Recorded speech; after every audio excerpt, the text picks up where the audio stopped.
नमस्कार मंडळी, कसे आहेत मित्र? आजच्या आपल्या नवीन ब्लॉग मध्ये तुमचं सर्वांचे मनापासून स्वागत.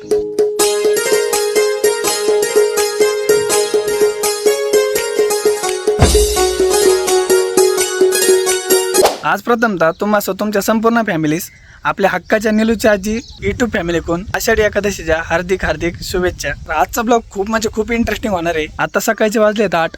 आज आषाढी एकादशी लेकी बाळूने तुम्हाला शुभेच्छा. आज आषाढी एकादशी ज्याच्या गेला लेकी बाई व आज आषाढी एकादशी मी आंघोळ केली, चहा पाणी केले, आता चहा पिते. ये तुम्ही पण चहा प्याला. आता चहा पाणी करते, शेंगदाणे भाजून घेते आणि लागते बटाटे उकडून खिचडीच्या माग. आता तर या चहा घ्यायला माझा पण चहा घ्यायचा चालू आहे. मित्रांनो, तुम्हाला आपल्या हक्काची यूट्यूब फॅमिलीकडून आषाढी एकादशीच्या खूप शुभेच्छा. तुमचा राजकाची खूप. आजची खिचडी बनवली एकदम नंबर, म्हणजे एकदम नंबर. तुम्ही पण या खायला. काही जेव्हा मी आलो आणि नानाने शेंगदाणे लपून ठेवले. आज एवढी मोठी एकादशी, आजोबा एका नात्याला देत नाही, एका नात्याला देत नाही.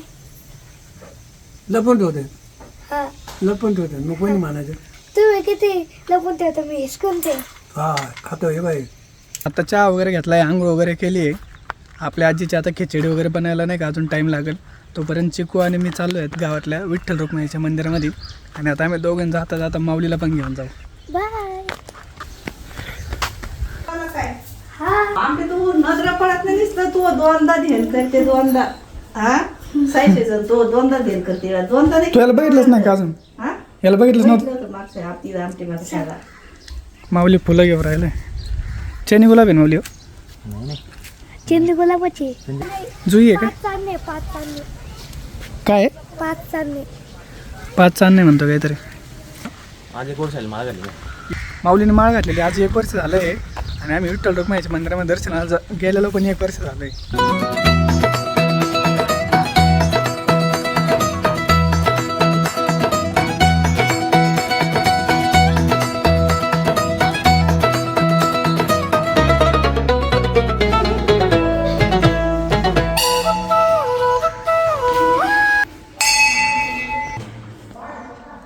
येऊ शकतो. इथं नाही का गणपती बाप्पा, इथं दत्त, इथं विठ्ठल रुक्माई.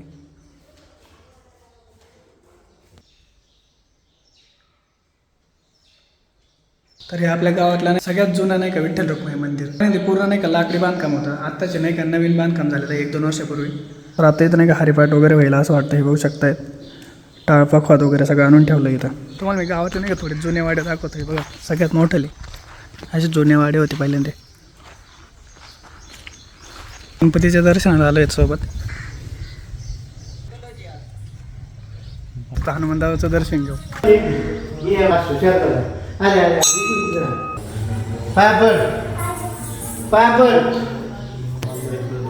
जो ईश्वर बरोबर करो छोटे बंदी मास हो जो परे हनुमान चालीसा हो संधी जागी होता. त्याला हनुमंताचं पण दर्शन झालं आणि एकदम दिवस सकाळ एकदम प्रसन्न वाटलं आज. आपल्या आजोबा पण आले दर्शनाला. तुम्ही पण आले दर्शनाला? मग देव बाप्पा नको का?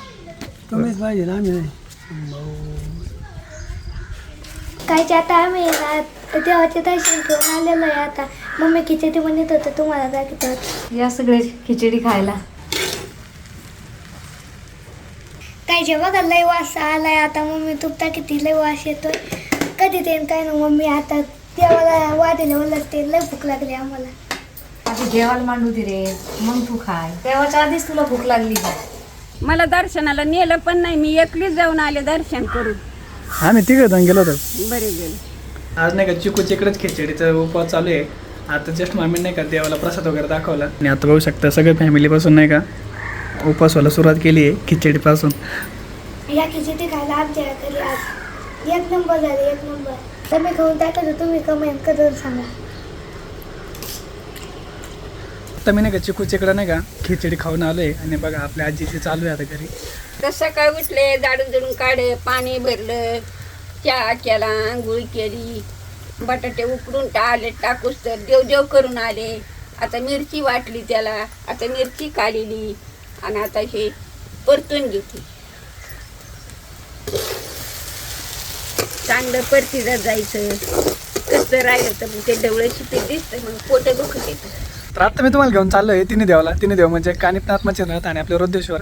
एक दिवस होता की आम्ही नाही का सर्वजण ह्या दिवशी पूर्ण गावातले जेवढे मित्र आहेत ना पायी जायचं होतं आपल्या तिन्ही देवाला. तर आजकाल नाही का कोणीच जात नाही, सगळेजण गाडीवरती जाते. तर आता अक्षू, माऊली आणि मी आम्ही तिघेजण बाईकवरती चाललो आहेत. तर आज तुम्हाला किती गर्दी असते आणि किती भावी भक्त येतात ते दाखवतो. तर आज सुंदर असं नाही का भक्तिमय वातावरण झालेलं आहे, त्याचा पण एक तुम्हाला अनुभव देतो. माऊली घेतला आहे, अक्षूला घ्यायला आला होती, टाबर पण घेतलं आहे. मी चापाला चिकू आहे. चिक्कू आहे टाबर नाही चिक्कू आहे. आता आम्ही चाललोय बघा करते दिसते याला काही कळत पण नाही.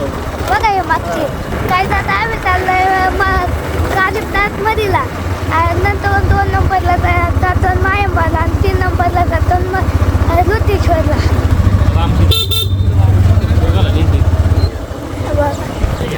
हे बघा आता काजूला आता तर आता गाडी वगैरे पार्क करून घेतली इथं. आता पायऱ्या वगैरे चढून वरती चालू दर्शनासाठी. आज थोडी कमी गर्दी आहे. ज्या दिवशी नाही का अमावस्या वगैरे असते ना प्रत्येक महिन्याची भरपूर गर्दी असते. पूर्ण नाही का इथं इथपर्यंत बाईक येतच नाही. खाली एक पार्किंग आहे, तिकडे गाडी पार्क करावं लागते, एवढी गर्दी असते. गाईज बघू शकता तरी पण भरपूर गर्दी आहे बरं का, पण कमी आहे थोडी. आज भरपूर गर्दी आहे त्याच्यामुळे नाही का बाहेरून दर्शन घेऊ आणि देवस्थान आपल्याला जवळचं आहे एकदम, त्याच्यामुळे काही जास्त टेन्शन नाही, कधी पण दर्शन घेऊ शकतो.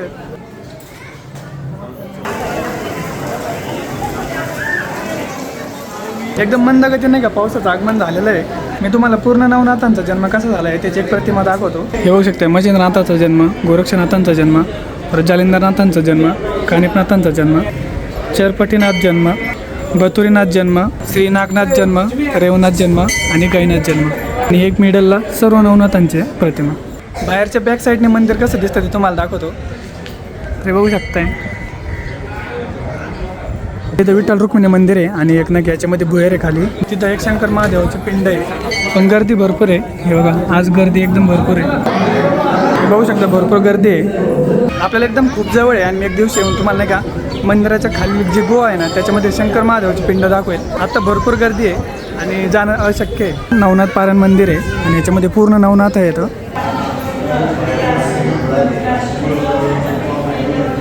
या साईडला बघू शकतात पूर्ण नाही का भावी भक्त नवनाथ ग्रंथ पारायणासाठी इथं बसतात, पारायण वाचन करतात. दोन्ही साईडने बघू शकताय. कानिपनाथ महाराजांचा नाही का जन्म हत्तीच्या कानातून झालेला आहे. तर तेव्हा नाही का एक अशी प्रतिमा बनवलेली इथं ती तुम्हाला दाखवतो. तुम्ही भरपूर व्हिडिओमध्ये बघितला असेल, प्रत्यक्ष तेव्हा पण बघितले असेल, परत एकदा दाखवतो मी तुम्हाला. इथं बघू शकता भावी भक्तांची भरपूर गर्दी आली फोटोशूट करण्यासाठी आणि बघू शकता हत्ती. जेवढं दाखवलं त्याच्या व्यतिरिक्त जे राहिलेलं आहे एक दिवस येईल आणि मस्तपैकी तुम्हाला नाही का गर्दीच्या दिवशी नसा ना त्या दिवशी ब्लॉग बनवून दाखवाल. आज आषाढी एकादशीमुळे नाही का भरपूर भाविक भक्त लांबून आलेले आहेत, त्याच्यामुळे जास्त गर्दी आहे. नाही तर एवढी गर्दी नसते, फक्त अमावस्याला असते प्रत्येक महिन्यात. तर आता मी तुम्हाला कानिपनाथ दाखवला आहेच, पण आता आपल्याला जायचं आहे मच्छिंद्रनाथ देवस्थानला. तर ते इथून सहज दिसू शकतं. तर बघू शकता ते डोंगराच्या उंच सकल पृष्ठभागावरती नाही का जे व्हाईट दिसून येतं आहे त्या ठिकाणी आपल्याला जायचं आहे. तर तिथं जाऊन मी तुम्हाला मच्छिंद्रनाथ देवस्थानचं दर्शन देतो. हे बघू शकता या ठिकाणी. तर मित्रांनो आता ब्लॉग आहे ना आमच्या छोट्या ब्लॉगरनं शूट केलेला आहे बरं का. तर तो जे म्हणून ना तेच करायचं आहे आज आम्हाला. तर सर सांगा आज काय आता पुढचं नियोजन काय आपलं, काय करायचं? काय तुला असंच घेऊन चाललाय, मला गंध नाही लावला. सगळ्यात महत्त्वाचं आहे गन नाही लावलं. चला बरं झालं अक्षूने त्याला विचारलं काहीतरी आणि त्याच्या मनामध्ये एक इच्छा होती गन लावायची. बरं झालं ना, चांगलं झालं. बरं झालं. चलो कुठे आहे आता गन लावायला? त्याला गन लावायचं ना आधी नियोजन आहे म्हणून होणार आहे आजचा ब्लॉग. ते विचारलं होतं ना माझ्याकडून. उलटा लागला काय? नाही नाही काय करायची हवंच होती, तुम्ही कशा उलटा लावला होता? काय नाही होत काही तुम्हाला काय नाही, पण तुम्हाला इथं तिथं म्हणा ना उलटा लावलाय गन मला. आता एकदम भारी आहे. बुक्का नाही का आता मावलीला बुक्का लावा बघतो. बुक्काने माठी का लावत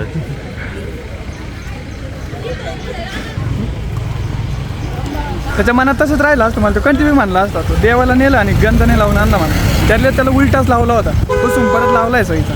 पुढे जायचं आपल्याला. पुढे किती वाटी घरी आपल्याला मायंबाला मायंबा काय तू म्हणशील तसं आजचा ब्लॉग एकदम काय खायचं तुझे माणसं ना खायचं ते खाऊ घालतो तुला. हा चला मायंबाला गेलो होतो शब्दांना मला खायचं मन ड्रायव्हर आम्हाला काय भेटेल अरे म्हण ना आज उपास आहे वडापाव काय नाही ना वडापाव नाही ना नव्हतं शाबुदाना वडा रबना वडा पण फक्त पाव नाही खायचं. इथं गेल्यावर चलो ते म्हणून तसं काही बघू शकता आता आम्ही चाललोय मायंबाला. आता पूर्ण घाट नाही का चढून वरती आलो होतं आणि हे बघू शकताय मच्छिंद्रनाथ देवस्थान. तर म्हटलं आज नाही का तुम्हाला एक नवीन गोष्ट दाखव. घाटामध्ये आता हे बघा गाडी वगैरे पार्क करून घेतली आहे. स्वयंभू अमृतेश्वर मंदिर पवना नदीचं उगमस्थान. इथं खाली नाही काय पवना नदीचं उगमस्थान आहे. ते मी तुम्हाला कधी दाखवलं नव्हतं, आज मी ते तुम्हाला दाखवतो. असं निसर्गरम्य वातावरण तुम्ही कुठं बघितलं आहे की नाही माहीत नाही, पण तुम्ही मंदिर बघून एवढे खुश होणार आहेत ना. ते बघू शकता अमृतेश्वर मंदिर आणि पाहू शकतात पूर्ण डोंगर नाही एकदम हिरवं हिरवं आहे. तुम्हाला नदीचं उगमस्थान दाखवतं आतलं. दर्शन घेतलं बघू शकताय. बघा तिथं गाईचं मुख आहे आणि गाईच्या मुखामधून नाही का पाणी त्याचे म्हणजे स्टोअर झालं आहे. आता भरपूर अंतर असल्यामुळे नाही का इथून एक पाईपाच्या साह्याने नाही का पिंडीवरती पाणी पडतं आहे. तर या पद्धतीने असं पवना नदीचं मेन उगमस्थान आहे इथून. तुम्हाला नाही का एकदम प्रचंड मोठा असा नाही का धबधबा दाखवतो. तरी पाऊस नाही का कमी झाला आहे आपल्याकडे, त्याच्यामुळे नाही का पाणी नाही आलं अजून पवना नदीला. पण ज्यावेळेस येतो ना त्यावेळेस नाही का इथून भरपूर मोठे बघू शकतात दगड किती गुळगुळ झाले येतं. इथपर्यंत पाण्याने पूर्ण सगळं व्यापलेला असतो हा परिसर. आता पाणी कमी आहे त्याच्यामुळे तुम्हाला जास्त दिसून नाही येत. ज्यावेळेस नदीला पूर येतो ना त्यावेळेस नाही का प्रचंड मोठा धबधबा इथं दिसून येतो. तर आता तुम्हाला दाखवतो तरी पण मी बघू शकताय याची खोली बघू शकतात किती खतरनाक आहे.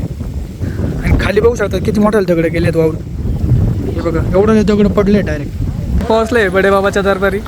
बघू शकता श्री क्षेत्र मच्छिंद्रनाथ देवस्थान प्रवेशद्वार मेन प्रवेशद्वार आहे. तर इथून बघू शकता भाई भक्तांची भरपूर गर्दी आहे आज. तर आता चालू आहेत दर्शनाला. मी जाताना आता अख्ख्या वाट्याला बघून घेतो आणि येताना येणार तुम्हाला पैसेच घालायला जातो. याने जास्त मनावर घेतलेलं दिसतं आता. मला घेतलेलं आहे त्यानं मी विसरलो नाही अजून. चलो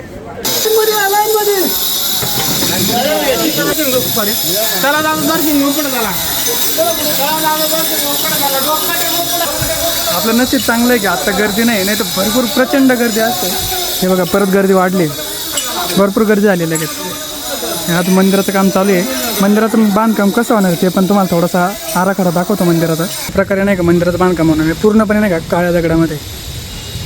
सेम म्हणजे त्र्यंबकेश्वरचं मंदिर आहे ना त्या टाईपमध्येच होऊ राहिलं आहे. म्हणजे सेम टू सेम नाही आहे पण थोडं मॅच करत आहे त्या टाईपमध्येच होऊ राहिलं आहे. तर हे देवस्थान श्री क्षेत्र मच्छिंद्रनाथ देवस्थान सावरगावमध्ये येतं बीड जिल्ह्यामध्ये.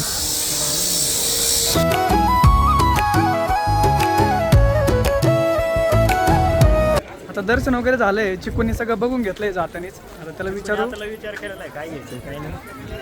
तर सांग आता काय खायचं तुला. वादा वाडा लय विचार करून वेळेवर आलेला आहे. हे घेतं की नकोय. ते जाणून घे.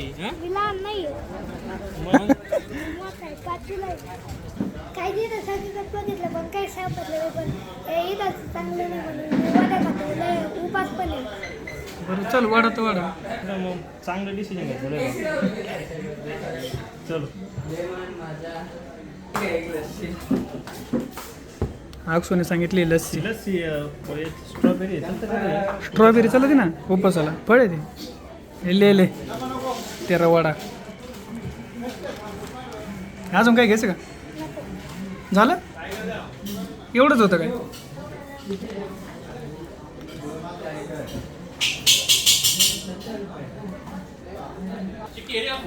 आता आलो आहेत आपलं शेवटचं आणि लास्ट देवस्थान श्री क्षेत्र रुद्रेश्वर देवस्थान.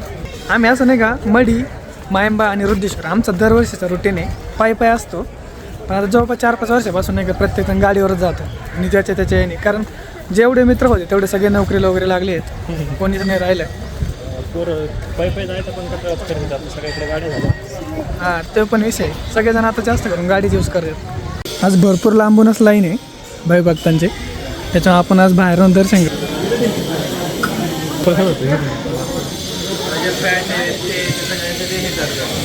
आज तुम्हाला CCTVमधून दर्शन देतो. बाहेरनं दर्शन घ्या सगळेजण. भरपूर गर्दी आहे. आता जस्ट घरी पोहोचलं आहे. पूर्ण दिवसभर आज नाही का देवदर्शन केलं आहे आणि आजचा दिवस म्हणजे खूप छान गेला आहे. तर आता म्हटलं घरी आल्यानंतर नाही का थोडं हातपाय वगैरे धुवून थोडी विश्रांती करावं, पण आपली आजी काय करते ते तुम्हाला दाखवतो. आणि अजून एक गोष्ट तुम्हाला दररोज दाखवत असतो ती पण दाखवतो. तर बघू शकता आपल्या घराच्या पाठीमागचं आता संध्याकाळचे 7 वाजले आहेत आणि एकदम सूर्यास्त होऊन गेला आहे आणि इकडं पूर्णपणे एकदम काळे ढग आले आहेत. ते पक्षी दिवसभर जे चिवचिव करतायत ते परत आपल्या घराकडे परतू राहिलेत. आता एकदम मस्त वाटतंय. तर आता आपली आजी काय बनवतीये ते तुम्हाला दाखवतो. दिवसभर खिचडी खाल्ली. आता काय चाललंय हे बघा. आता बनीला शब्दाना वडा, ये तुम्ही पण खायला. हे बघा मस्त आजी आपली साबुदाणा वडा बनवून राहिली. एकदम कुरकुरीत झालेत वाटतं बरं का. का काढून घेते, ये खायला. भारी झालेत का कसे सांगा मला कमेंट मध्ये. आजी कसे करतात तुम्ही आम्हाला सांगा, मग मी सांगेन तुम्हाला. आता आपल्या आजीने एकदम क्रिस्पी आणि एकदम कुरकुरीत बनवला आहे वडा. एकदम कुरकुर आहे. हे बघा फुल तळला आहे बरं का. एकदम कुरकुरीत बनवला आहे. डिलिशियस टेस्ट आहे. काय आलं चांगलं हे एक नंबर झाले बाई. ही रेसिपी नक्की बनवून दाखव. का बनलेली आहे? बनलेली आहे एकदा. लय दिवस झाले असते. हा पण तुला मग मी म्हणलं होतं चल ही रेसिपीच झाली असती. परत काहीतरी बनवून दाखव एखाद्या उपवासाला. मग उद्या सोमवार परदिवशी सोमवारी. बनवशील का? हा उद्या त्या राहिलेल्या याची बनू मग. बरं उद्या आपली आजी परत तुम्हाला बनवून दाखवू राहिली. बनिले तुमच्या आजीनं लेकी बाई हो या खायला, नाही तर करून खा. अजून किती टाइम आहे. आपला शेबूत तांदूळ भिजलेले तर सोपं आहे, लय अवघड नाही. करायला अवघड आहे पण एकदा लागलो लय सोपं आहे. एकल्या तासाच्या आत सगळं केलं मी. हा का? मग लेकी बाई वरून होतेच लाल लवकर, पण आतमध्ये भाजत नाही. पण चांगले भाजून देत जायचे, सगळे उकडून निघालं पाहिजे आतलं, तेव्हा मग भारी लागत होतं. हे साबुदाणा वडा खायला आजीने लय मस्त साबुदाणा वडे केलेत. ते पण खाऊ राहिली. आजोबा तर आपले खाऊन झोपलेत आणि उपास झाला म्हणतात. काय काय खाल्ले बघा. मस्त झाले. आता उद्या परत बनवणार आहे. तर उद्या परत बनवल्यावर रेसिपी सोमवारच्या दाखवतो तुम्हाला. आपल्या आजोबांनी खिचडी वगैरे खाऊन झोपले आणि मी आणि आजी बाकी होतो. तर आजी आणि मी पण आता जस्ट खिचडी आणि वडा वगैरे खाऊन मस्त भाई संध्याकाळचा पण उपवास केला आहे. तर आज आपण दिवसभर आषाढी एकादशी निमित्ताने कानिपनाथ, मच्छिंद्रनाथ आणि रुद्रेश्वर या तिन्ही देवांचे दर्शन वगैरे घेतले. खूप समाधान भेटलं आणि तुम्हाला पण भरपूर आनंद झाला असेल. विठ्ठल माऊलींची कृपा तुमच्यावरती कायमची अशीच राहू अशी मी विठ्ठलचरणी प्रार्थना करतो. तर आजचा आपला ब्लॉग कसा वाटलाय नक्की कमेंट करून सांगा. आणि अजून पण आपल्या हक्काच्या YouTube फॅमिलीचा सबस्क्राईब नसेल केलं तर पटकन सबस्क्राईब करा. आणि उद्याचा असाच आपला एक नवीन इंटरेस्टिंग ब्लॉग बघायला मिस ना करू. तर भेटून द्या लवकरच. तोपर्यंत सर्वांना गुड नाईट, टेक केअर, काळजी घ्या आणि सगळेजण एकदम हॅपी राहा. जय हरी विठ्ठल. खिचडी खाली का नाना?